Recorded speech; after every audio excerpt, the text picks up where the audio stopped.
Bem-vindo a mais um episódio de Reconversa, esse podcast, ou videocast, que ele, o indefectível, o brilhante, o estratosférico, bonito, lindo, Reinaldo Azevedo, e eu, nada disso, faço com ele. Hoje nós estamos recebendo uma figura muito importante da República, o homem ao lado do presidente da República. Sim.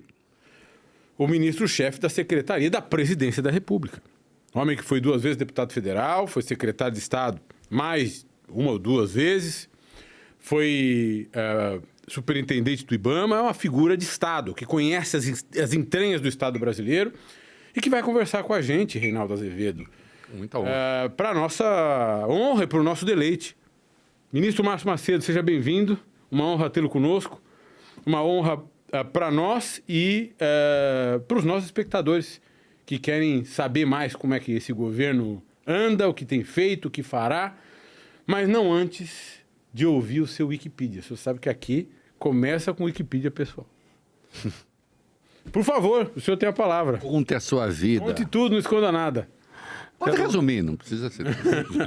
Eu quero cumprimentar Valfrido, essa figura muito importante da vida brasileira, um jurista qualificado, corajoso, com posições tão bem definidas.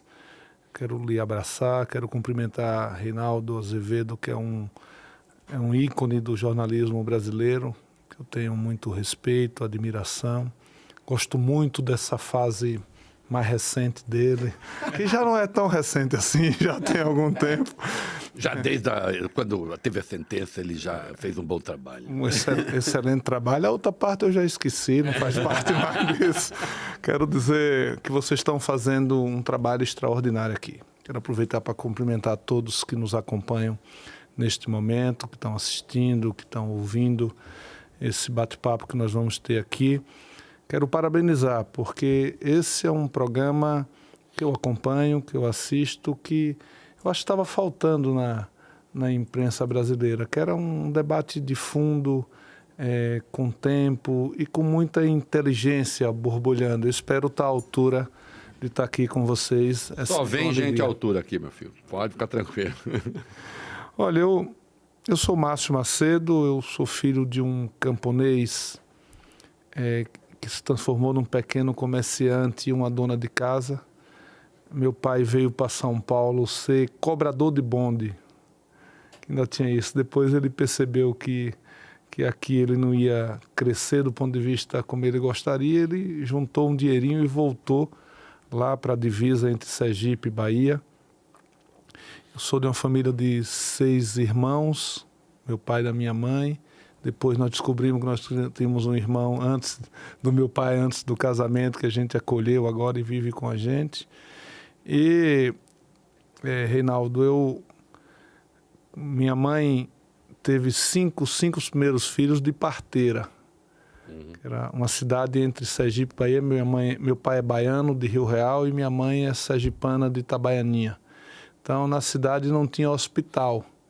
Eu sou o penúltimo dos irmãos. Então, quando a mãe estava grávida de mim, eu acho que deu para perceber que eu ia ser grandinho, ia ser grande, e meu pai ficou com medo da minha mãe morrer no parto, e eu fui para uma cidade vizinha, 40 quilômetros, para nascer. Fui o primeiro dos filhos que nasceu no hospital. Depois minha mãe tinha 39 anos, quando eu nasci. Depois a minha irmã, mamãe tinha 45 anos, quando ela nasceu também no hospital. Estou falando tudo isso que eu fui salvo, eu e meus irmãos, pela educação. Meu pai investiu... Não perco o fio, mas é que depois não volta essa oportunidade, e eu preciso, a chance de um pouco de demagogia pessoal, posso? Quase que a gente tem algo em comum. Porque eu nasci com parteira. Não foi em hospital. Minha mãe estava indo para o hospital. Acho que você sabe disso, né? Não sabia, né? Minha mulher está aqui para comprovar. Não estava lá, né? Mas ela sabe. A minha mãe estava indo para o hospital. Um tio meu dirigindo um Ford pé de bode, famoso pé de bode, com meu pai e a parteira. E eu nasci no meio do caminho, nasci na estrada. No lugar chamado Tijuco Preto. E certamente não faltou oxigênio. Tijuco, não sei, os inimigos dizem que sim.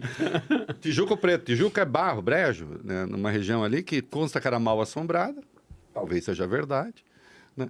Aí eu nasci, em vez deles continuarem para a cidade, coitada para minha mãe se arrumar toda, né? Não, voltar para casa. Já nasceu mesmo? Traz aqui. Já, voltou. Desculpe, parênteses, mas é quase que nós dois nascemos de parteiro. O senhor ainda se salvou. Né? Então, eu vivi até os 14 anos lá em Rio Real e depois vi para Aracaju para estudar, que era para fazer o científico na época. A gente fazia o primário ginasial e não tinha científico lá. Eu vim fazer o científico.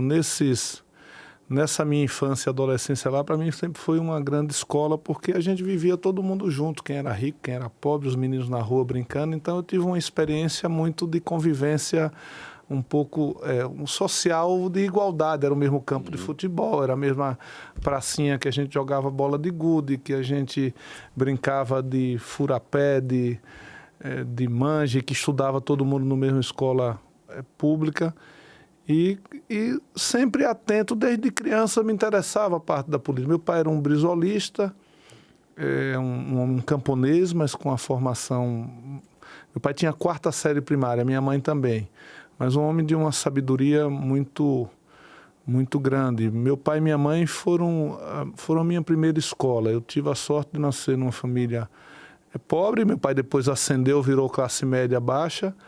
Era um comerciante, tinha naquela época, ele se virava, vendia porco, vendia milho, naquela época tinha um armazém que era secos e molhados, né, que a gente chamava de venda lá. A venda. E muitas vezes chegava o saco de açúcar, a gente tinha que pesar para vender no retalho, assim, gás, charque, bacalhau. Então, eu comecei a trabalhar com ele lá. Conchas de alumínio para pegar grão. Isso, né? Exatamente. O mercado municipal lá de Aracaju é demais. Vende todo tipo de farinha possível e imaginável. Com 11 anos eu já tomava conta do armazém. Com ele tinha que sair, ia para a roça, ia trabalhar, minha mãe cuidando das coisas também, eu ficava ali.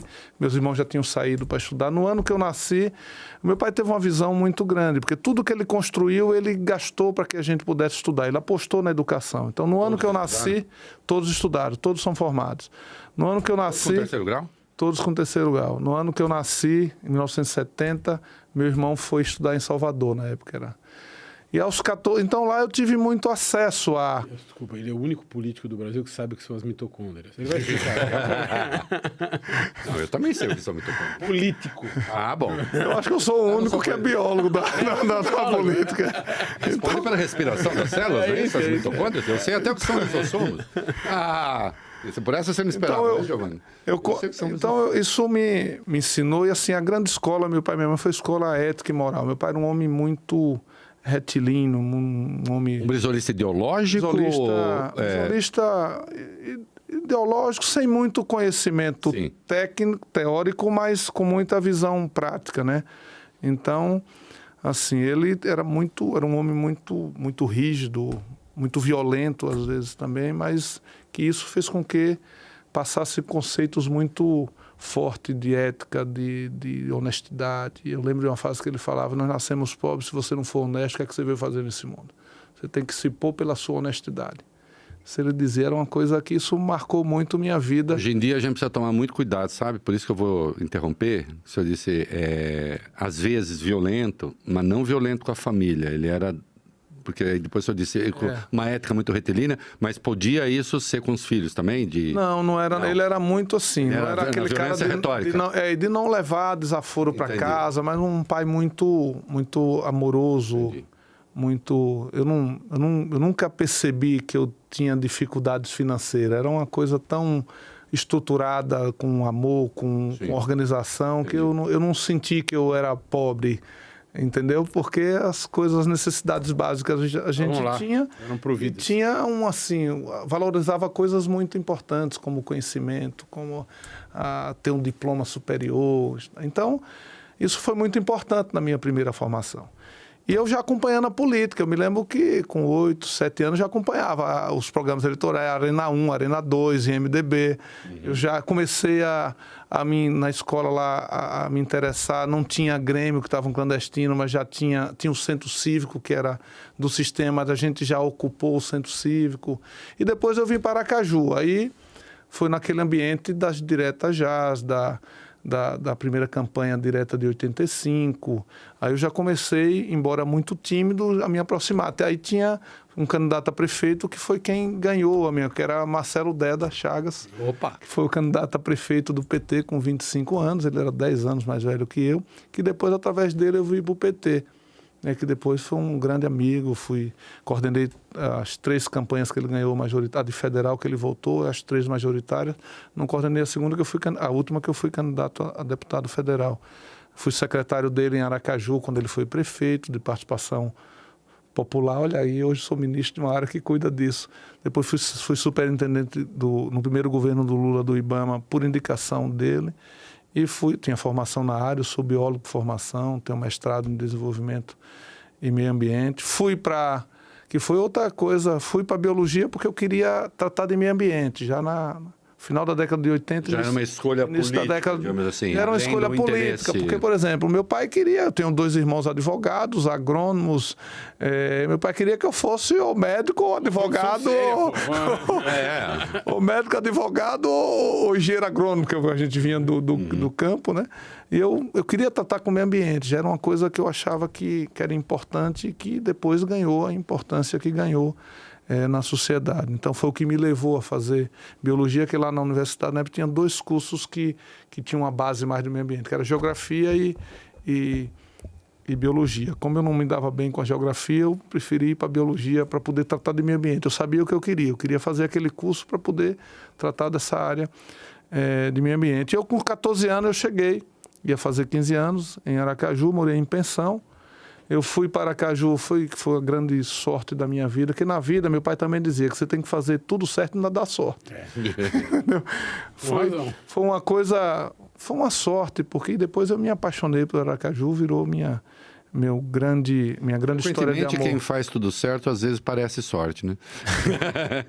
Aí eu cheguei com 14... E quem faz tudo errado parece o contrário. Eu fui para Aracaju porque meu pai já não estava com a condição financeira boa, já tinha uma situação difícil, e ir para Salvador, quando meus irmãos já era muito caro, então para cá era mais barato.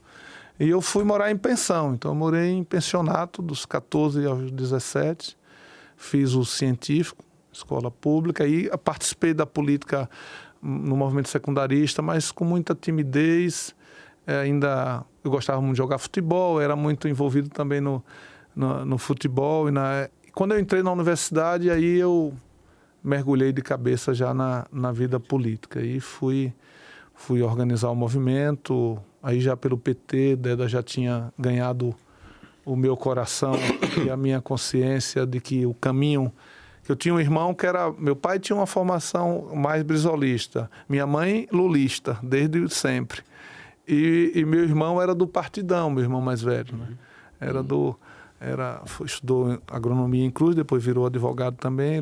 Então, eu tinha algumas referências, mas aí Deda conseguiu me conquistar para ir para o PT. Aí eu fui para o PT, virei presidente do DCE da universidade, aí fui para a vida partidária muito jovem ainda, para poder dirigir o partido. Fui presidente do PT em Aracaju, fui presidente do PT no estado de Sergipe, fui secretário municipal com Deda, fui secretário de Estado, superintendente do IBAMA. Depois eu virei deputado federal, fiz 2 mandatos de deputado federal, fui para a direção do partido, naquele momento difícil, que tinham 3 companheiros presos, tesoureiro. O presidente Lula me convocou para assumir a tarefa de coordenar as finanças do partido e resolver o problema. Graças a Deus deu tudo certo e conseguimos sanear as contas do partido. O partido voltou a ter uma vida de normalidade administrativa, financeira.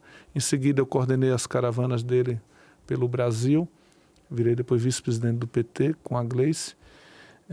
E nessa última eleição eu estava no mandato de deputado federal e ele me convocou para ser o coordenador administrativo financeiro da campanha, e eu não fui para a reeleição. E graças a Deus, desde a reabertura democrática para cá, foi a única conta de presidentes que foi aprovado sem ressalva, por unanimidade. Isso não é nenhuma arrogância, mas é apenas um troféu pessoal de que comandei uma equipe muito competente e que a gente conseguiu essa vitória. E eu, quando saiu, eu lembrei lá do meu pai, lá no primeiro ensinamento. Então, isso para mim são coisas muito importantes. Por isso que eu estou revelando hoje aqui, aproveitando esse ambiente de inteligência democrática que é o seu programa. Então, essa é a minha vida. E depois o presidente me convocou para ir para a transição e depois me nomeou ministro de Estado da Secretaria-Geral da Presidência, que me orgulha bastante, eu tenho muita gratidão ao presidente por ter tido a confiança de me nomear e de eu poder contribuir para o meu país. Você imagina um militante do menor estado da federação, né, chegar aonde eu cheguei, hoje ser um dos ministros do presidente Lula, que é um símbolo para todos nós petistas, que é uma referência política e de vida para todos nós. Então, esse militante sempre virou o ministro de Estado. Eu tenho muita gratidão de poder servir o meu país, de poder contribuir com o Brasil naquilo que eu acredito, no projeto que eu acredito. Eu fui secretário de Estado com Deda porque era uma grande referência política e pessoal que eu tive na vida. Eles, Eduardo Dutra, foram as duas escolas políticas. Perdas importantes do PT. Grande. Então, eu tive a primeira escola que foi a formação ética e moral com meu pai, com minha mãe e com meus irmãos. Tive uma segunda escola que foi o movimento estudantil e o PT de Sergipe, na referência de Deda e de Zé Eduardo Dutra. E depois a de Lula, que é um aprendizado a todo momento. Agradeço muito a Deus por ter tido essas referências, por ter convivido com pessoas tão brilhantes, poder observar, aprender, ver como é que as pessoas agiam em momentos de crise, momentos que precisa tomar posição, as ponderações, a hora de ir para cima. Então, observador, com muita timidez, depois eu fui perdendo a timidez, ainda convivo com ela e tento vencer diariamente. E depois o Lula, né, que é uma referência, é uma escola. Eu convivo com ele desde... A timidez é uma porcaria mesmo. Nós, os tímidos, é um inferno. De 2015, só para concluir, de 2015 para cá, eu tenho convivido com o presidente Lula muito próximo e é um presente da vida, um presente da história de Deus, de poder conviver com alguém que eu aprendo todos os dias, né? É uma figura... Nisso, o senhor ocupa um cargo que, entre outras coisas, tem de conectar a presidência com a sociedade, com os movimentos sociais, com as reivindicações, com o palpitar das ruas. O problema, entendo eu também não tenho resposta não, eu tenho problema. Eu não sou ministro, o ministro que deu a resposta, né? Eu penso, por exemplo, esse seu cargo já foi de Gilberto Carvalho? Já. Foi de Gilberto Carvalho, no tempo que Gilberto Carvalho vinha lá da experiência da igreja, né? Que foi um dos pilares de formação do PT, e essa igreja tinha comunidades eclesiais de base, ela tinha capilaridade, portanto, ela era realmente uma escuta importante da sociedade, dos movimentos sociais. Só que isso mudou muito, né? Hoje nós temos mais pobres, sou eu falando, é o ministro, ele pode discordar. A gente tem mais pobres reacionários do que jamais teve, do ponto de vista político, conservadores mesmo. Em parte, a questão religiosa, na minha análise, interfere nisso. Mas a organização da sociedade também se dá de outro modo, né? Se dá nas redes sociais. Acho que houve um erro de operação, por exemplo, quando se tentou regular o trabalho de motoristas e dos motoqueiros e não sei o quê. A direita acabou ganhando sem proposta nenhuma, hein? Ela acabou ganhando o debate sem proposta, porque ela ganhou as redes. Isso é um entendimento meu. Eu pergunto, não está faltando ao PT, não está faltando ao governo entender melhor esse movimento? Porque, por exemplo, ficou famoso o negócio lá do 1º de maio, que tentaram atribuir ao senhor, né? Não juntou gente no 1º de maio, a culpa do ministro, tal. O Lula, ela falava, eu dei até, acho que foi uma bronquinha, que eu dei mais leve também, não foi como falaram, assim, olha, eu vou pegar a sua cabeça. Não foi, mas eu dei bronca. Não tá... Não, o senhor já assistiu o programa, né? Eu faço essas coisas. Não está faltando ao PT entender melhor o que está acontecendo, se estruturar melhor para enfrentar as redes? Porque às vezes eu acho que não está entendendo. Você falou coisas muito importantes. Primeiro, só que... Muito obrigado, eu tento. Nós tivemos ministro nessa pasta, no governo do presidente Lula, primeiro Luiz Dulce, Depois, com a Dilma, teve o Gilberto, o Rosseto e o Bezuini. Isso. Olha a responsabilidade que eu tenho de levar adiante histórias de gente tão significativas para o nosso país.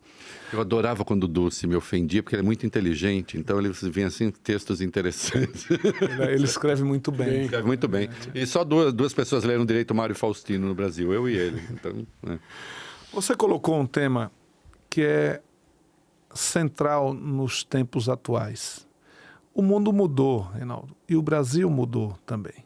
Isso. Esse avanço da extrema-direita é algo que a gente precisa estar muito atento e debater profundamente isso. E as redes digitais são um instrumento que a extrema-direita se apropriou. Com muito dinheiro, com financiamento, os milionários do mundo resolveram financiar a extrema-direita, né, e utilizar as redes digitais, se apropriaram também com tecnologia das redes digitais. E com um elemento que torna isso nitroglicerina pura, que são as fake news, que o mundo vai ter que debater isso. Sim. Que vai ter que encontrar uma forma de regulamentar isso dentro da legislação, respeitando a liberdade de expressão, os direitos individuais, né, respeitando a liberdade das pessoas dizerem aquilo que elas querem dizer, mas tem que regulamentar, porque os crimes que acontecem no dia a dia não são punidos, e esses mesmos crimes que acontecem na internet não têm punição, está errado, tem que ter. Como diz o ministro Alexandre, o que é crime fora da rede é crime na rede. Exatamente. Então, assim, esse é um fenômeno que muda completamente as coisas, porque a sociedade passa a se informar de outra maneira também. E se agrupam em bolhas que recebem as informações que elas querem receber e tomam como verdades absolutas. Então, esse é um fenômeno que nós temos que ter uma discussão jurídica sobre isso. O parlamento tem que cumprir o papel, e a cidadania tem que debater isso, fazer isso tanto nas próprias redes como na vida cotidiana, nas praças, nas ruas, nas salas, sobre esse tema. Eu acho que nós nos atentamos para isso. Na campanha nós conseguimos igualar, né? Verdade. Agora, o que acontece? Na campanha nós desmontamos, porque nós fomos ser Estado. O problema é que eles tinham uma ação clandestina de Estado tratando disso, que passou-se a chamar de escritório do ódio, né? Que se diz. Então, isso nós não... Gabinete do ódio. Gabinete do ódio. Isso nós não estamos... É que eu me lembrei do escritório do crime. Né? Tem muita similaridade, tem muita relação. É uma relação. Né? Então, assim, nós temos que fazer política de Estado. Não dá para concorrer dessa forma. Então, dá uma sensação de que nós estamos atrasados. Mas não é, porque a coisa é mais complexa mesmo. Eu até acho, se me permite, estamos bater bola aqui, vai interromper, né? Porque Não, você sabe que eu vou agarrando, eu garro na conversa. Eu tenho umas 18 perguntas. Eu garro na conversa. Eu nem acho que o governo tenha muita coisa a fazer. Acho que na área de comunicação tem alguns erros crassos, mas não vou ficar aqui. Não, eu falo do PT mesmo. Se o PT não... Às vezes, o partido... Estou perguntando ao ministro do partido, porque o senhor é do partido. Eu sou do partido. Com muito orgulho. E acho que tem, inclusive, manter a diferença. Isso é partido, isso é claro, governo. claro. Né? E são diferentes mesmo. A gente viu agora o negócio da Venezuela. Exatamente. Estou falando se o PT que foi vanguarda em tanta coisa, e que se antecipou a tanta coisa, né? O tempo que eu dava muita porrada no PT, o PT era muito bom, inclusive. Estou achando que Esqueça esse tempo. não, mas é até importante, por exemplo, no caso da Venezuela, não podemos falar disso agora ou não, mas eu estou dando um exemplo. Vamos falar sobre tudo que vocês quiserem. Estou dando um exemplo. Não tem, viu, Reinaldo? Não tem nenhuma censura de tempo. O ministro podem falar do que vocês quiserem. O ministro não pediu nada e nunca ninguém nos pede nada, porque sabe que também não adianta, né? Assim, não quero falar desse assunto, vira o primeiro, né? Então, que bom mas, que seja assim. Estava na cara que tinha um desgaste tão evidente que estava pingando na área, e às vezes eu acho assim que o PT parece que faz questão de cair no problema em vez de se livrar do problema. É isso que eu acho. Porque desconhece um pouco como funciona a rede. Então, o que é que eu acho? Eu acho que nós estamos atrasados em algumas coisas na rede, não é? não é atrasado de concepção, é de tempo mesmo, de rapidez em agir. E não só nós, a esquerda de uma forma geral e a centro-esquerda no mundo inteiro. Eu falei aqui, Sim. por que eu estou... Verdade. Por que disso? Porque os milionários resolveram investir muito recurso e se apropriar da tecnologia das redes. A gente viu o que aconteceu no Reino Unido. Uma convocação e a pauleira comeu. Não é verdade? É. E lembre-se, e se você for atrás, vai ver que que absurdo foi o Reino Unido sair da comunidade Isso, por causa disso. europeia por causa disso. Sim. Aí, O Brexit foi fruto dessa maluquice. dessa maluquice. Isso. Né? A eleição do Trump tem muito disso. A Primavera Árabe. Teve embriões lá atrás que nós não compreendemos direito. O que aconteceu aqui em 2013. Nós não tivemos capacidade de fazer a leitura correta na hora certa. E tem consequências disso. Mas acho que nós estamos indo atrás bem. Eu acho que não só o PT, como a esquerda, de uma forma geral, no Brasil e no mundo, está se apropriando disso, está correndo atrás, está avançando bem nisso. O PT está com uma política de comunicação que avançou muito para o que tinha. Eu acho que nós vamos enfrentar essa parada e vamos chegar de igual para igual. Eu acho que é uma questão de tempo. Acho que é importante ter para compensar esse investimento, que são milionários nisso, você tem que enfrentar com rede orgânica. Então, nós temos militância real para isso. Nós somos o maior partido da América Latina. Nós temos um partido vivo, organizado, no país inteiro. Eu costumo brincar que onde você chegar tem a sede dos Correios, do Banco do Brasil e uma bandeirinha do PT. Nos últimos anos, os Correios e o Banco do Brasil foram muito enfrentados em algum local, deixou de ter, mas a bandeirinha do PT está lá em qualquer lugar do Brasil. Então, eu acho que a gente tem que compensar isso também com investimentos, tem que ter investimento, o partido tem que dedicar uma parte dos seus recursos para investir nas redes digitais e estimular a nossa militância, fazer o que a gente sempre fez, só que agora tem que fazer de dois jeitos, nas ruas e nas redes. Eu acho que nós vamos chegar lá. Eu acho que, como virginiano, eu quero fazer um freio de arrumação. Signo do meu pai. Eu sou virginiano. Eu também. O senhor também? Sou virginiano também. Então, eu acho que tem que fazer um freio de arrumação. Sou leonino. Porque tem muita gente nos assistindo que não sabe exatamente o que é a Secretaria-Geral da Presidência da República. É boa. Nós sabemos que o presidente tem um mítico secretário pessoal, que é o Marcola. Todo mundo, o Brasil inteiro, e não é o Marcola... Bom Marcola. Bom Marcola, nosso querido Marcola, o cara importante que organiza a vida do presidente. Isso já foi objeto de muita fake news. É muita fake news. Aliás, qual é o nome do Marcola? Marco Aurélio. Marco Aurélio. Um beijo. Beijo também pro Marcola, mas eu não... qual o nome do Marcola? É ótimo, né? Não, o outro eu sei, o do Marcola eu não sabia.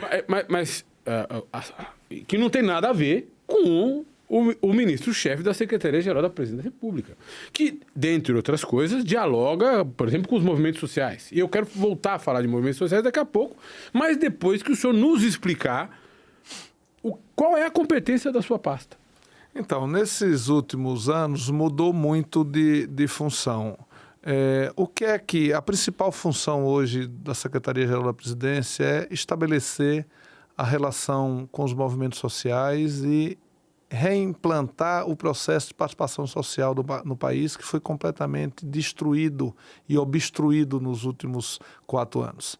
Eu quero só fazer 2 episódios, quero só lembrar uma coisa. Quando o presidente anterior assumiu, no primeiro dia de mandato dele, ele cassou o CONSEA, que é o Conselho de Segurança Alimentar do Brasil, pelo símbolo. Responsável por conceitos importantes, como Bolsa Família, como... Eu fiz isso porque o seu presidente falou que tinha acabado com a fome, pô. Eu acabei com esse negócio disso daí, não tem mais fome.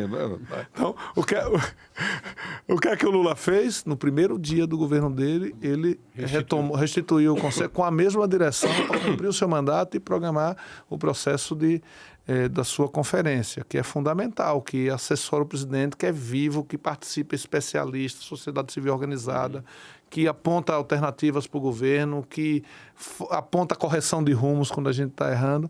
Então, isso tudo as conferências tinham sido, a sua imensa maioria, obstruídas, alguma ou outra que resistiu nesse processo. Banidas mesmo, né? Banidas, os conselhos interditados. Então, o que é que nós fizemos? Que é a primeira missão da Secretaria-Geral da Presidência, a participação da sociedade. O que é que o presidente Lula falou quando ganhou a eleição? Que é preciso fazer política para o povo, mas ser construída com o povo. Claro. Então, às vezes o óbvio precisa ser dito. Se você faz conjuntamente, a possibilidade de errar é menor do que é mais fácil acertar do que errar se você faz conjuntamente. E o povo sabe as suas dores, os seus anseios, as suas vontades, as suas necessidades, né? E explicita isso se tiver os canais corretos de participação. Então, nós reeditamos as conferências, já realizamos 10, tem 25 previstas. Nós reeditamos os conselhos de representação no Brasil todo, já tem 55, que nós chegamos, tinham 18 ou 19, se eu não me engano. Aliás, tinham 13 no decorrer do PPA participativo, ficaram 19, já são 55 recriados no país inteiro. Nós criamos o Conselho de Participação Social, que é formado com todas as entidades das organizações do povo nacionais desse país. Tem representante lá e que é um conselho de orientação do presidente, de proposição, né? Agora acabou o conselho criado de participação social, criou 5 câmaras técnicas, grupo de trabalho, para poder produzir políticas públicas e apresentar para o presidente da República à luz da visão dos movimentos sociais organizados, da sociedade civil do nosso país, né? Nós fizemos uma coisa que foi o planejamento participativo, Reinaldo, Valfrido, que para mim é motivo de muito orgulho, porque nós acreditamos que um país continental poderia fazer o seu planejamento, que incide diretamente no orçamento, com a participação da sociedade. Nós fizemos 27 plenárias estaduais, 34 mil pessoas participaram. Nós criamos uma plataforma Brasil Participativo a partir da experiência do Decidim da Espanha, mas depois aqui o nosso DataPrev, mas o Ministério da Gestão criaram uma plataforma jabuticaba, bem nossa. Cada série, cada CPF é uma pessoa que você tem capacidade de potencializar a participação com controle ético, com controle, com responsabilidade. Então, 4 milhões de pessoas participaram do processo de planejamento participativo. 84,5% do conteúdo que o Congresso Nacional aprovou vieram das plenárias de participação popular e da plataforma do Brasil Participativo. O Brasil se movimentou no ano passado, discutiu os grandes problemas. Eu chegava nas plenárias às vezes, Reinaldo, eu vi muito isso, dizer, pessoal, olha, o meu país está me chamando para dar opinião, o meu presidente quer me ouvir. Sim. Eu sou gente, eu sou brasileiro, eu tô participando da construção dos destinos do meu país, né? Então, e agora já tem 14 países, inclusive os Estados Unidos, querendo que a gente vá explicar essa experiência do planejamento participativo. Nós estamos fazendo agora, nesse momento, o Plano Clima, eu e a ministra Marina estamos rodando o Brasil, que o presidente assumiu o compromisso de enfrentar as mudanças climáticas e de ter um plano, mas não só um plano preparado pelos especialistas do governo. Todo o governo se envolveu, tem uma proposta e agora nós estamos rodando os biomas brasileiros, fazendo um debate presencial e a mesma plataforma do Brasil Participativo, no mesmo modelo do PPA, possibilitando que as pessoas votem, apresentem propostas. Já mais de 100 mil pessoas já participaram neste momento. Ministro, se me permite... Então, Reinaldo, termine. Só para a participação social, nós recriamos a lei por decreto, o decreto que recria o MIROSC, que é o Marco Regulatório das Organizações Civis, para dar o quê? Para dar segurança jurídica para as organizações do povo poderem acessar crédito. Por que os empresários podem, os empreendedores podem? Por que as organizações que avançaram tanto no Brasil, que têm organização, que têm método, não podem acessar recursos públicos? Então, você tem que dar segurança jurídica e desburocratizar e abrir espaço para isso. Já são, nesse 1 ano e 6 meses, 2 bilhões de reais já foram acessados pelas organizações do povo. É gente que está trabalhando nas favelas, é gente que está trabalhando no campo, é gente que está tendo a possibilidade de ter recursos para desenvolver ações que vai beneficiar a sociedade. Nós temos que nós não queremos unir esse país e reconstruir. Governo, a mão do governo de um lado, é o setor produtivo do outro, os empresários, e é o povo, através das suas organizações, da participação, para que isso possa acontecer de forma democrática, de forma transparente. Nós retomamos a Agenda 2030, eu cheguei na ONU, assim, a forma como o Brasil foi recebido, o Brasil voltou, o respeito que o Lula tem, que o nosso país tem. Nós voltamos, essa agenda de ODS, que é fundamental, a Agenda 2030, foi completamente abandonada. Nós retomamos agora. em 1 ano e 6 meses, nós temos todos os ODS, os 17, o Brasil está fazendo. E nós montamos agora com o IBGE e com o IPEA o acompanhamento técnico dos dados para a gente apresentar no próximo ano o que avançou, para no final dos 4 anos dizer, olha aqui o Brasil, o que é que o Brasil fez nessa agenda. Nós queremos liderar pelo exemplo, Reinaldo. Não vamos liderar pela força, vamos liderar pelo exemplo das políticas públicas. Então, essa relação com os movimentos é uma atribuição da Secretaria-Geral. Esse processo de tirar, de estampar o país, desentupir os equipamentos democráticos do Brasil, que estavam as instituições do povo perseguidas, as lideranças criminalizadas, né? O Brasil vivendo um clima de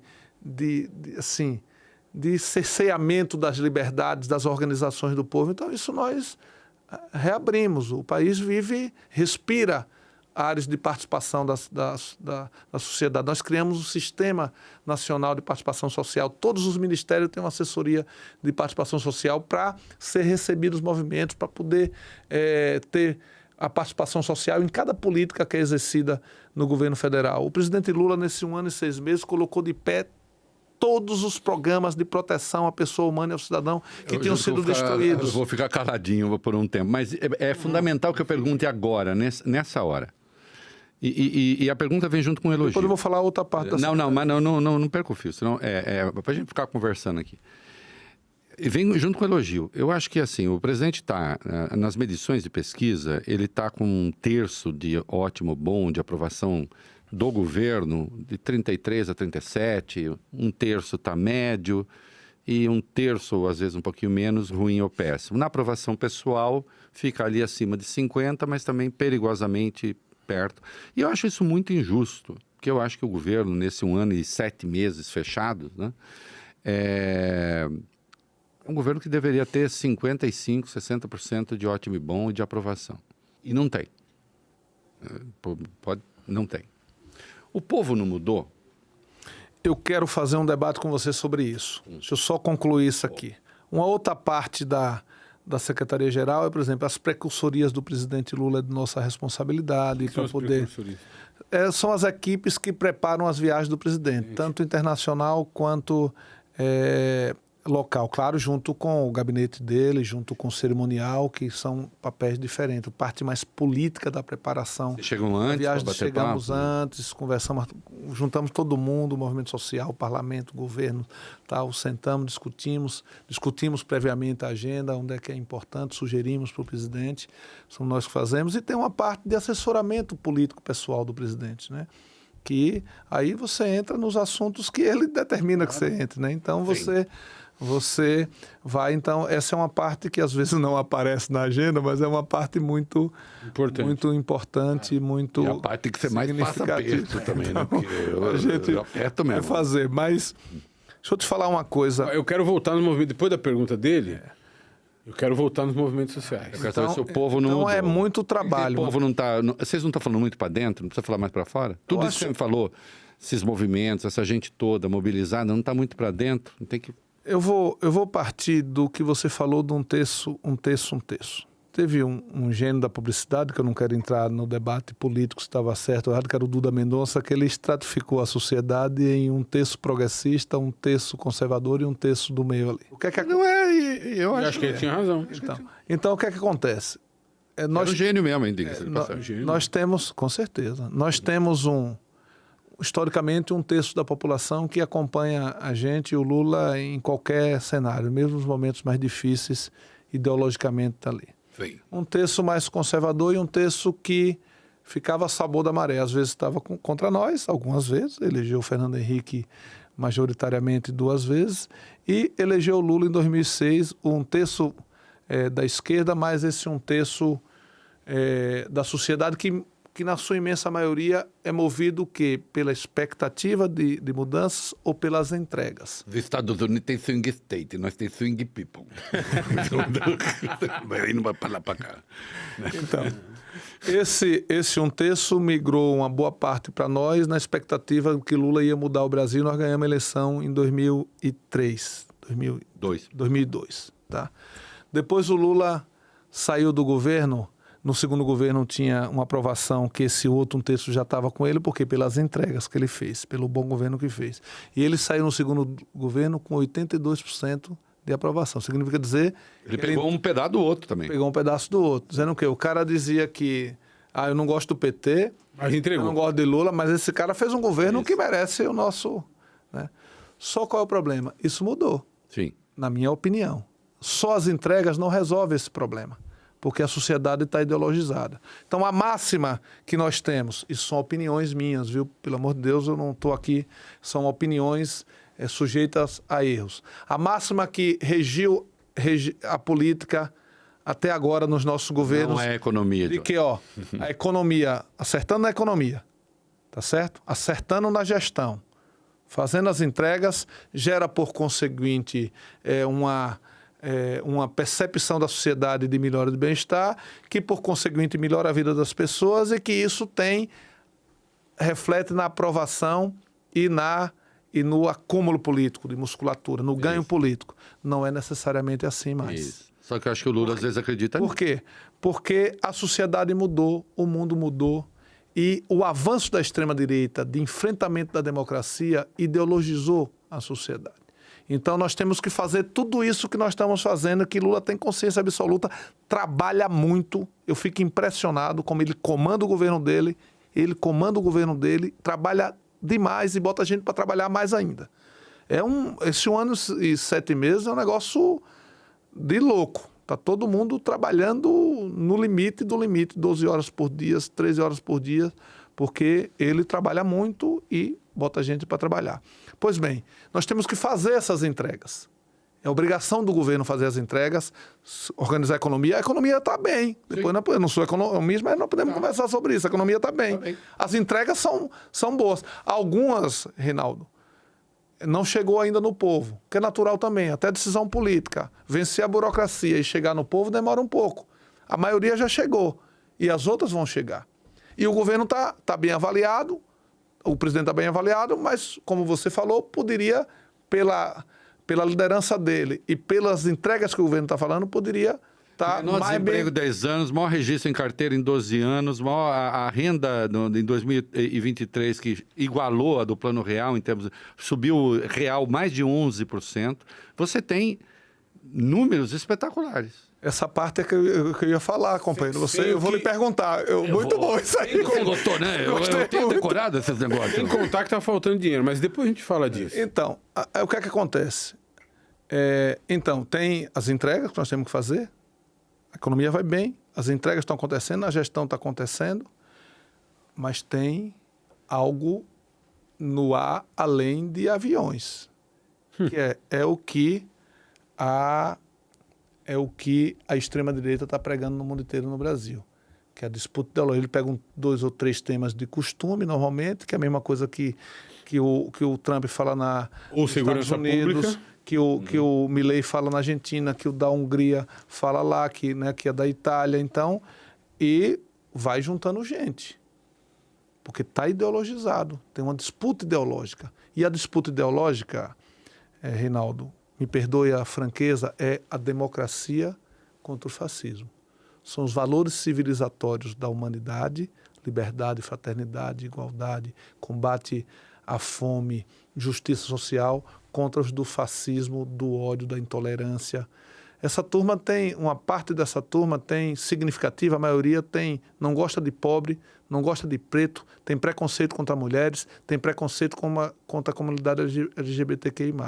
Como nós defendemos valores civilizatórios, uma parte disso tem ódio da gente, mesmo sendo beneficiado pelas nossas políticas. Se a gente compreender isso e aprofundar esse debate, uma parte das pessoas nós podemos ganhar de volta. Sim. E outra parte nós temos que derrotar pelo bem da humanidade e da democracia. Então, esse é o debate que está colocado na sociedade, na minha opinião. E o governo tem que fazer a sua parte, os partidos do povo precisam fazer a sua parte e os movimentos sociais fazerem a sua parte.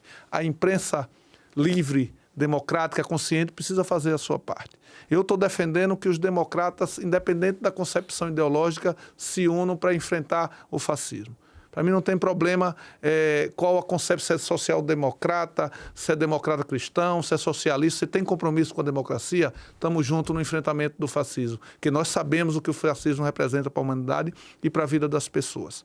Até queria citar um filósofo que muito famoso, não é citar, é parafrasear ele e dizer: democratas do mundo, univos.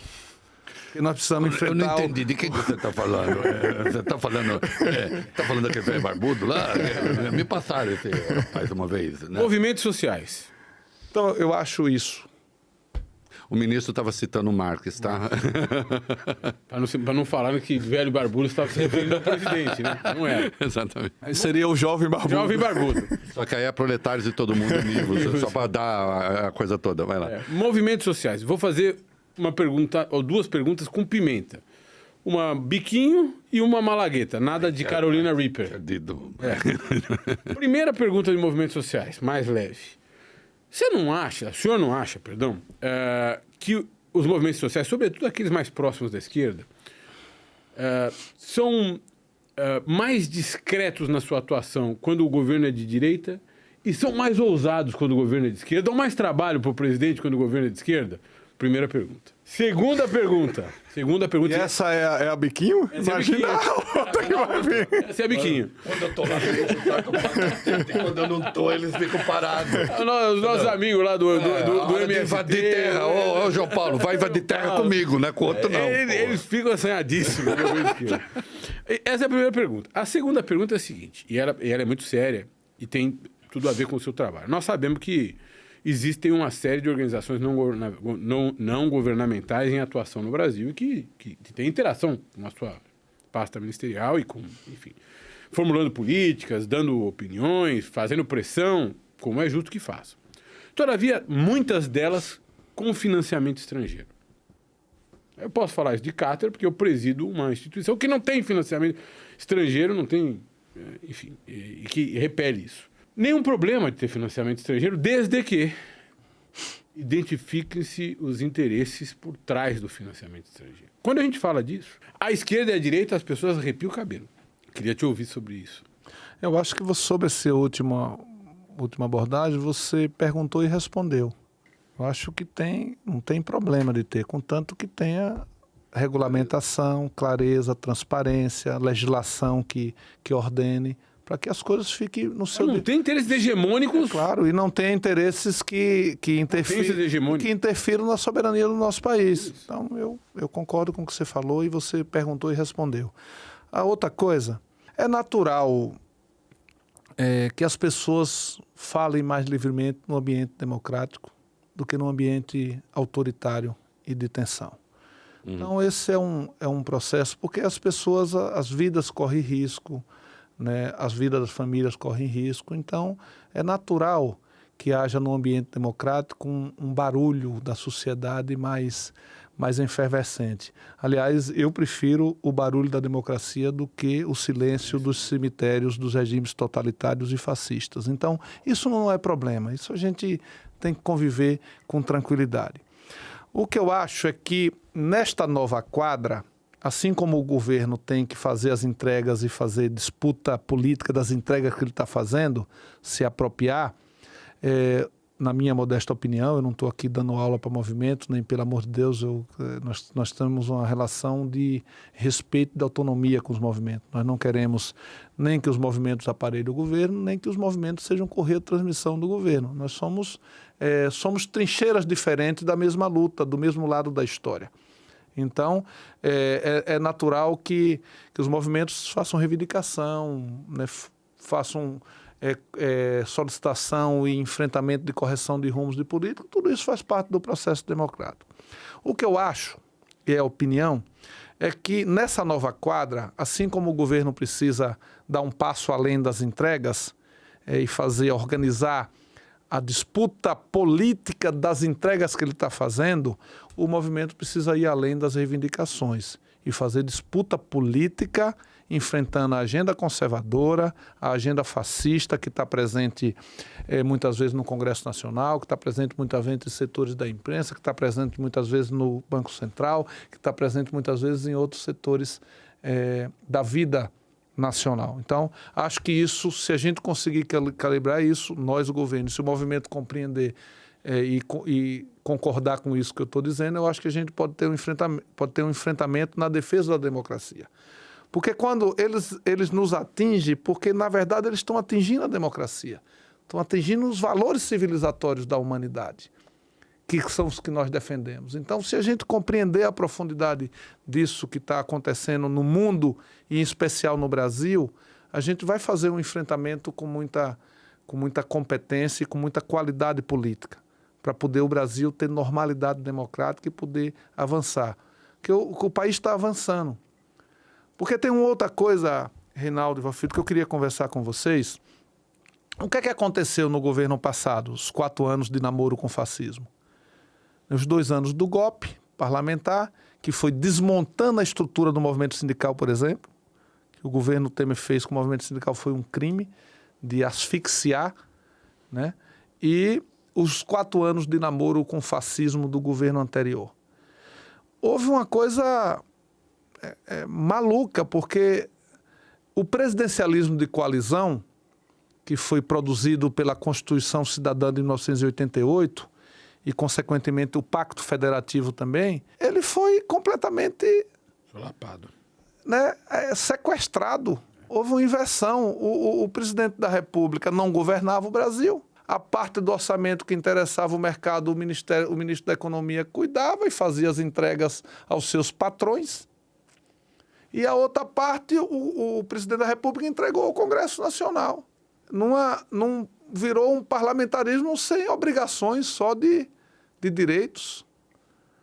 Então, o que é que isso causou? É uma república paralela das emendas. É uma república paralela. E, em paralelo, uma relação tóxica que o presidente da República de então estabeleceu com o próprio parlamento e com as outras instituições democráticas, com a justiça e com os outros entes federados.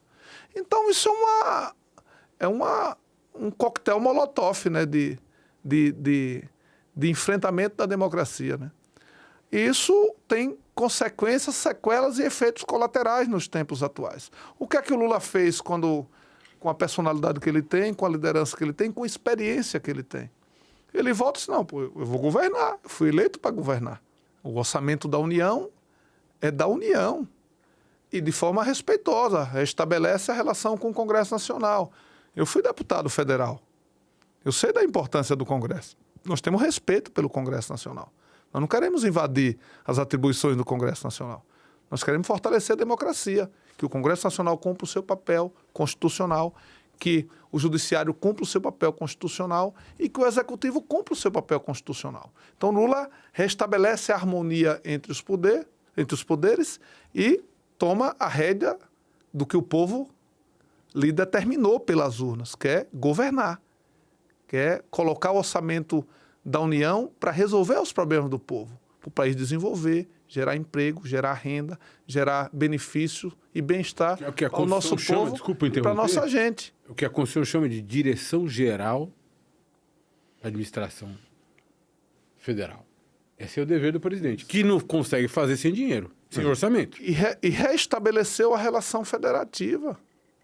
Às vezes o próprio meu partido fica meio chateado, porque os caras que bateram tanto na gente, governadores ou prefeitos, e tem um tratamento republicano, mas essa é a cabeça do presidente da República, de respeito às urnas. O mesmo povo que votou nele, votou no governador, votou no prefeito. Então você tem que restabelecer essa vida saudável federativa. Agora não é simples, porque, como é o princípio da nossa conversa, uma parte significativa da sociedade está contaminado pela polarização que vocês gostam de chamar. Eu não gosto da palavra. Ou pelos extremos. É que não é polarização. De um lado é polo. Do outro lado é polo. A nossa tese é a seguinte, a minha dele é que o polo é o bolsonarismo extrema-direita. O Lula não é polo. O governo dele tem centro-direita, o governo dele tem centro-esquerda, o governo dele tem esquerda. No país continental como eu acho que o arcabouço fiscal é de centro-direita. Eu não acho.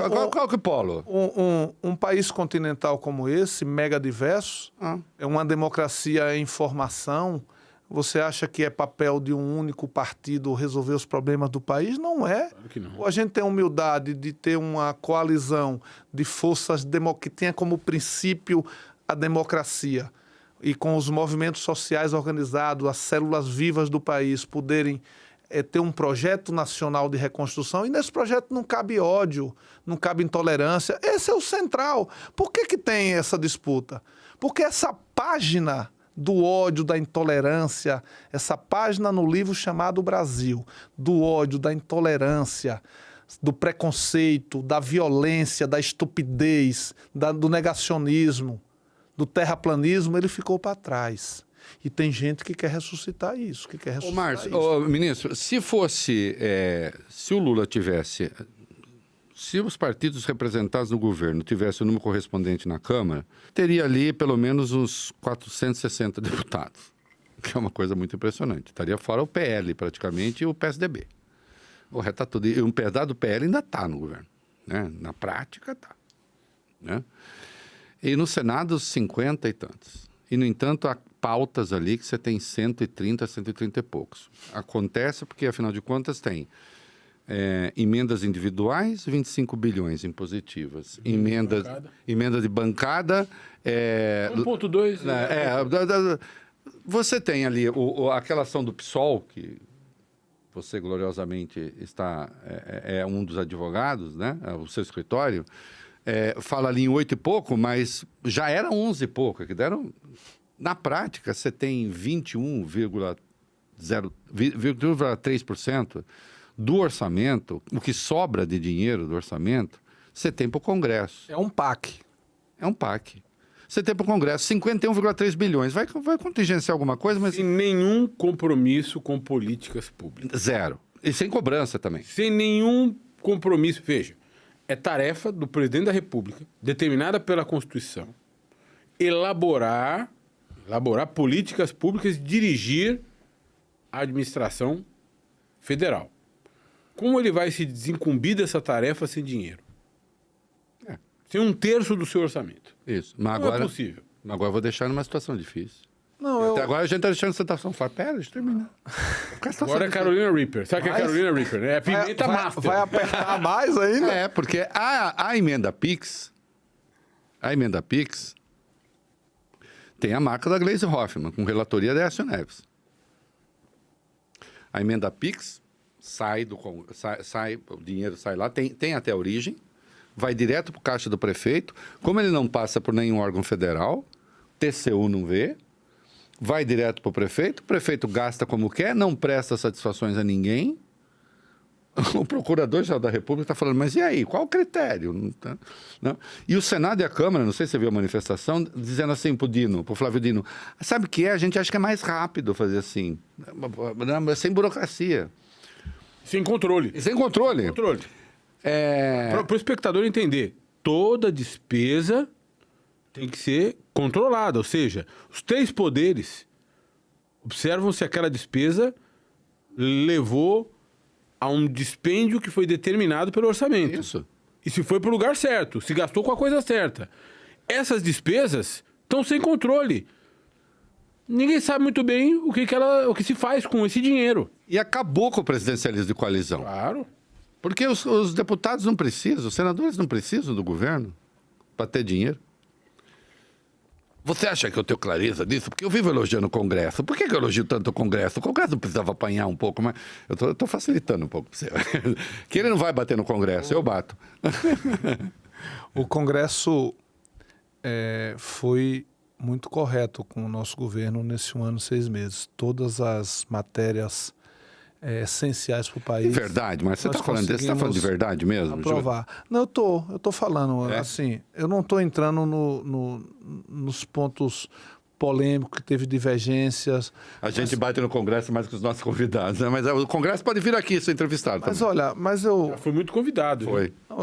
Esse é um debate muito importante também. E como ele é recente dessas mudanças, então ele é polêmico e não é de fácil solução o que está colocado aí.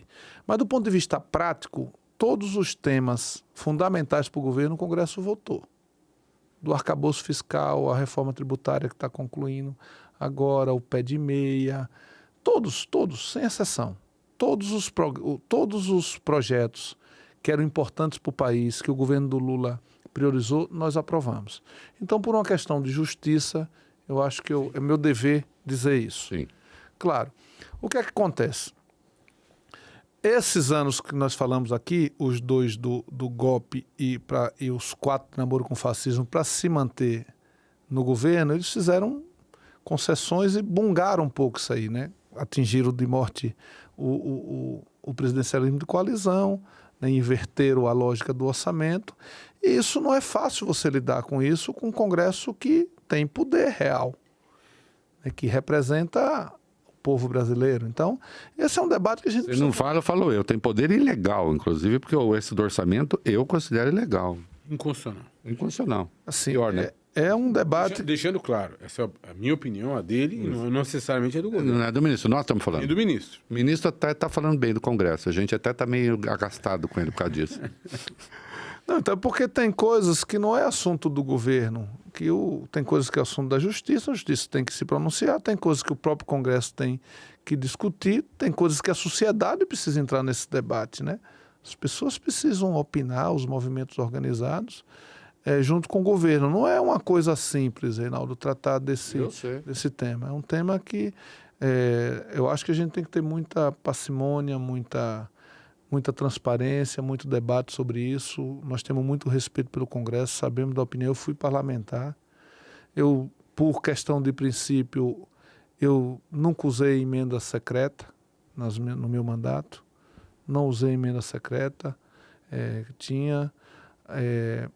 Por questão de princípio mesmo, não estou aqui criminalizando ninguém, nem atacando ninguém, mas por uma questão pessoal de princípio mesmo, não acho que era correto, não utilizei as emendas que a legislação e a prática política trazia do país ao longo dos anos, mas acho que esse é um debate que nós temos que buscar o equilíbrio do diálogo, porque no conflito não é uma boa solução. Então, é aprofundar esse debate de forma transparente, o judiciário cumprir o papel dele.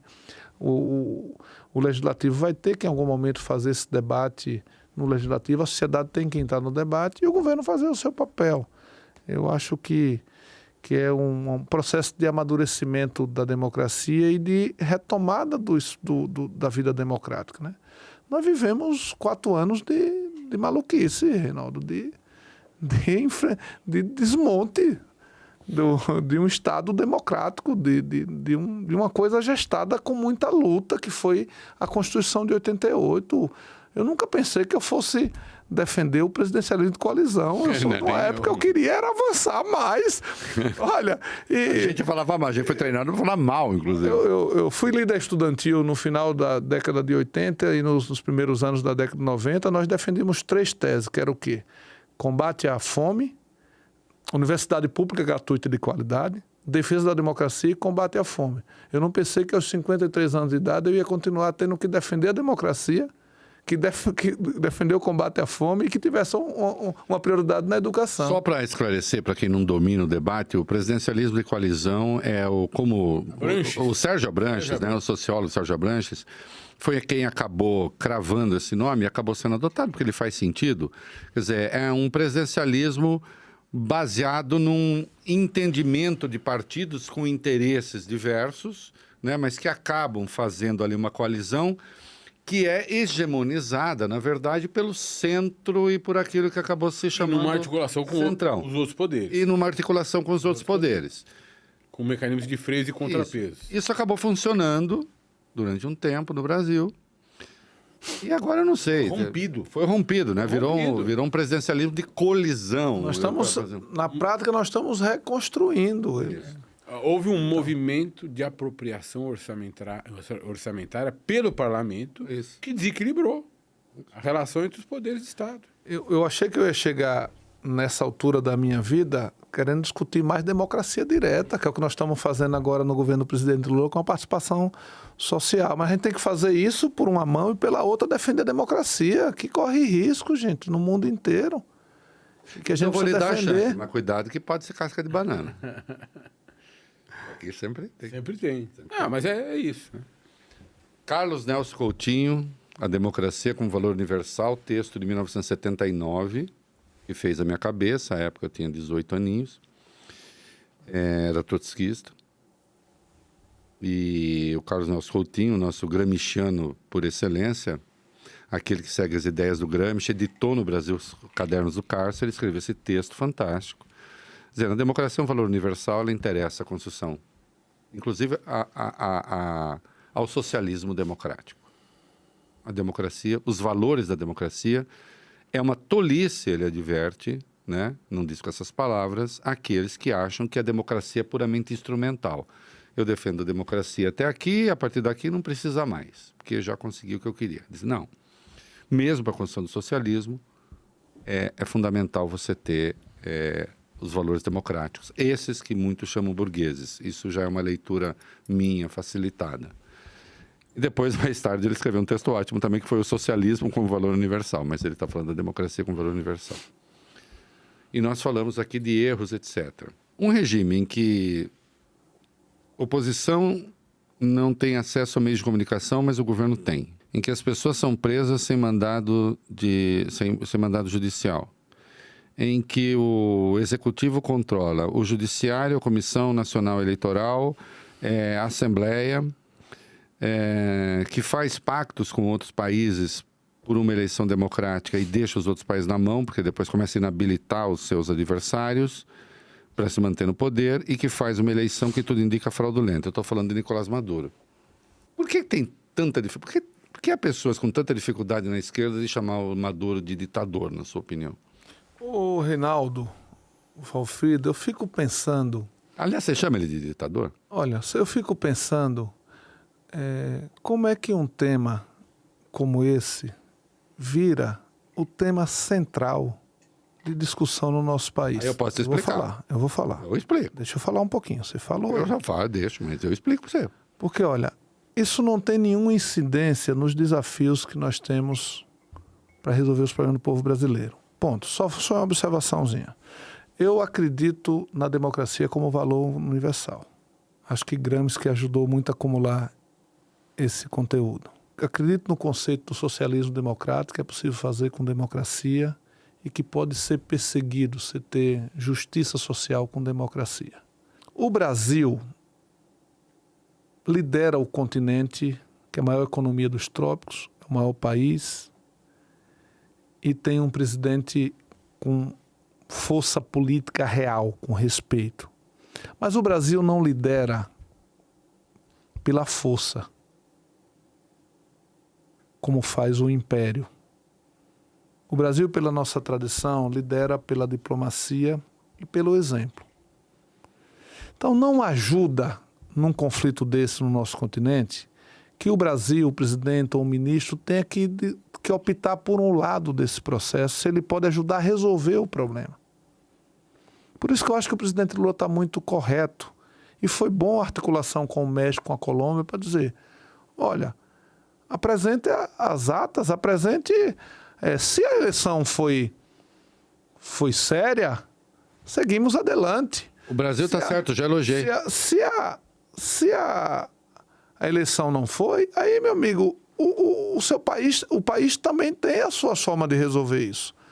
Seja por nova eleição, ou seja por declarar o que perdeu hoje vitorioso, aí que é outro conceito que eu acho que a gente tem que resgatar, que é o respeito à soberania das nações e à autodeterminação dos povos.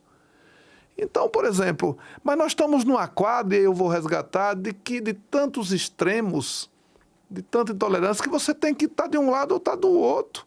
Quando a saída, neste caso, não é essa. A saída é você encontrar, e a autoridade política do Lula e do Brasil, encontrar uma saída pacífica, baseada na paz, na autodeterminação dos povos, na soberania dos povos, dos países, melhor dizendo, e na democracia como valor e bem universal, como você disse. Só rapidamente, eu acho que a entrevista do Lula, eu critiquei, foi muito ruim, porque acho mal encaixada. A posição do Brasil está correta, aliás, é elogiada pela União Europeia e até pelos Estados Unidos. O Brasil recebeu agradecimento até da Maria Corina, da líder oposicionista da Venezuela. Tudo certo, acho que o Brasil tem que apostar nisso mesmo. E também não tem que romper com a Venezuela. Só os bolsonaristas agora que ficam nessa cobrança. Essas tolices.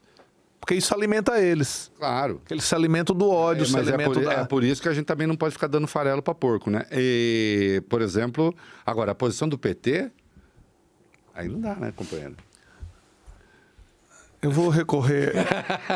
Eu vou fazer um convite no ar. Eu gosto muito, acho uma das pessoas mais firmes que eu já conheci na minha vida, a presidenta Gleisi Hoffmann. Eu quero fazer um convite para que ela venha aqui. Ah, não aceito. Claro que você aceita. Eu sei que você aceita. É uma grande brasileira. Grande brasileira. Grande companheira, valente. Convidada, quero discutir ao vivo. É uma pessoa que ama o Brasil. Gostaria muito que ela viesse aqui. Eu vou convidar, inclusive, para amar o povo venezuelano também. Pode vir. Eu vou recorrer a Fernando Gabeira e dizer o que é isso, companheiro? Deixa eu te falar uma coisa aqui, Reinaldo.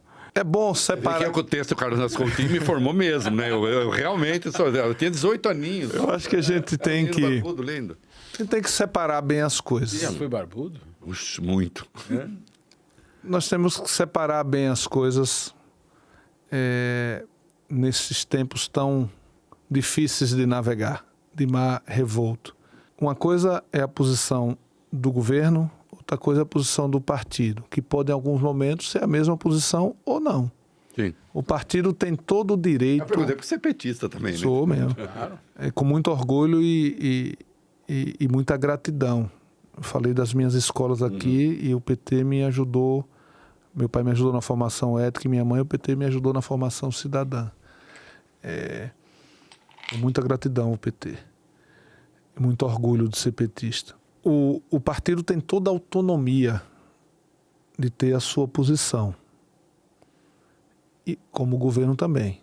Horas pode o governo influenciar no partido, o partido influenciar no governo, ou não. Cada um tem uma posição. Porque o governo, ele é além do PT. O PT é um partido, é uma parte. O governo é formado por várias partes. Claro que a parte principal é a do partido do presidente da República, que ele fundou e que ele lidera. Em última análise, é ele que lidera isso. Então, mas as instâncias partidárias têm autonomia de tomar a sua posição. E tem uma discussão histórica sobre isso. É a posição do PT, que nós, governo, respeitamos. Mas o governo não participou dessa decisão.